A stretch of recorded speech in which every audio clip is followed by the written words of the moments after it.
ధన్యవాదాలు. విజయవాడ జనాల ప్రయాణంలో మనం కుంచెనపల్లి చేరాం. రాబోయేది వడ్డేశ్వరం. ప్రస్తుతం విజయవాడ జనాల ప్రయాణంలో మనం తీసి పెడతాం. అమ్మాయి ఎక్కడ దాకా అయ్యి నువ్వు నిర్మలాకాండ. ధన్యవాదాలు నిర్మలాకాండకి. లైవ్ పెడతా ఉండాలి. బాయ్ టికెట్లు అడగండి అయ్యా హుషారుగా. టికెట్ లేని వాళ్ళు ఉంటే చేతులు ఎత్తండి. పద్యాలకి ఉంటుంది. టికెట్ లేని వాళ్ళు చేతులు ఎత్తండి. అబ్బాయి చేతులు ఎత్తండి అయ్యా. నువ్వు ఒక్కడవేనా? నందివేలు ఒకటే. చెప్పండి వేళకి వడ్డేశ్వరం 10 రూపాయలు టికెట్ అంతేనా?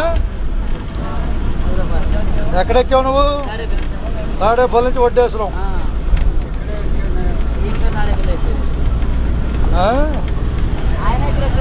సర్లే. ఇదేంది వచ్చేదేంది ఇప్పుడు ఊరి పేరు? కొల్లకొండ. అందరికీ ధన్యవాదాలు. అబ్బాయి ఉండదున్నట్టే కొల్లకొండలో మన నడక. కొల్లకొండలో నడక. రాబోయేది వడ్డేశ్వరం. ఇంక అందరికీ ధన్యవాదాలు. ఉండదున్నట్టే.